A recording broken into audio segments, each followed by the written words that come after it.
The New CIO by Miles Biermeyer, National American University, online.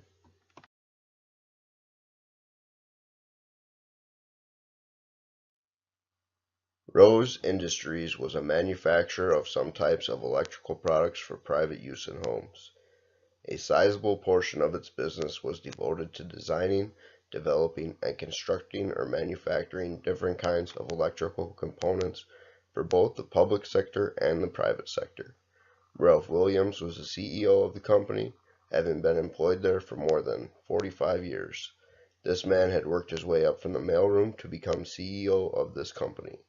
With only inside training, the man likely was not qualified for that position.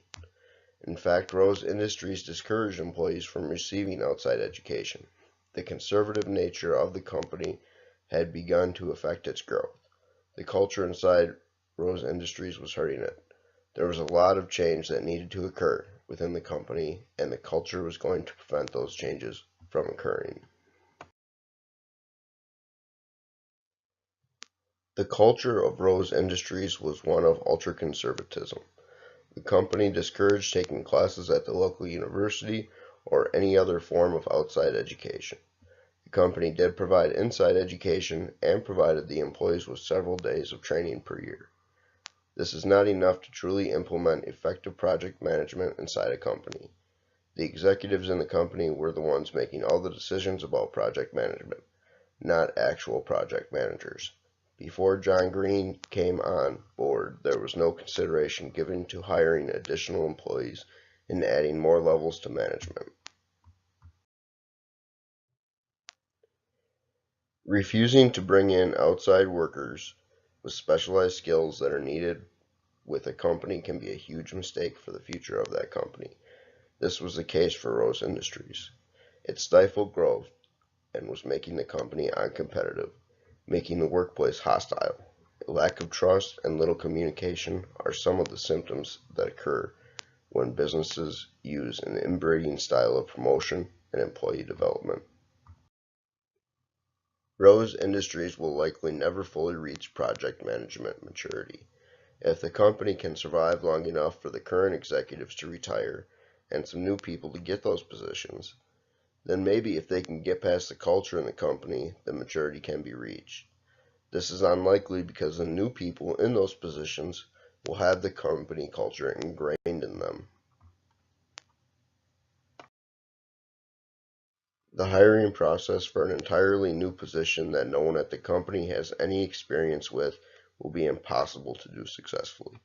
They lack the required skills necessary to understand what they will need a project manager to do. This company needs a veteran with a wealth of experience. They need to equip that project manager with enough power to effect change within the company.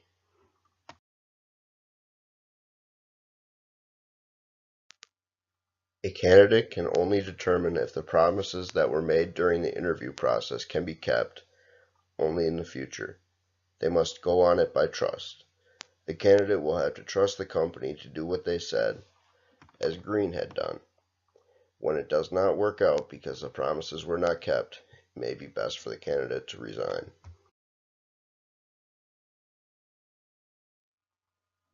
Project management culture is essential to successful project management. When a project manager is brought into a company, they need to have the ability to effect change in the company.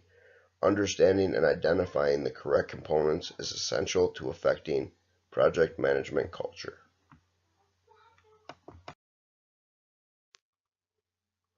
It was clear that Green's four-step approach violated the company's established culture and created a lot of additional costs for the company. This is unwanted and created a very hostile environment for Green. The executives had no intention of taking on that kind of change and cost. The executives at the company have had a long history of being in control of project management. Allowing Green to implement his approach would relinquish their abilities to control a project as well as diminish their overall role in affecting action in the company. Had Green stayed on with the company, he would have had a lot of challenges to overcome when developing an approach. The executives would have to get some understanding that Green being at Rose Industries meant that change was going to happen. If they could not allow any change to occur, then Green made the right move by resigning. The only approach that the executives would have accepted was one that kept them in control. The promises that were made were not kept. Green made the right decision by resigning from Rose Industries.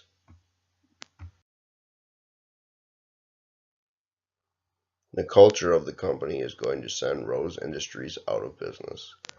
The company desperately needs someone that can coordinate everything in the company. The culture is unwilling to accept change, and the executives are not willing to allow the culture to change.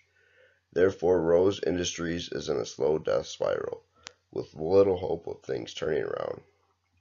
Green tried to assist Rose Industries into the right direction, but the culture was so harsh and hostile that he gave up. It is clear that a project manager with his credentials resigning means that Rose Industries has little hope of redemption.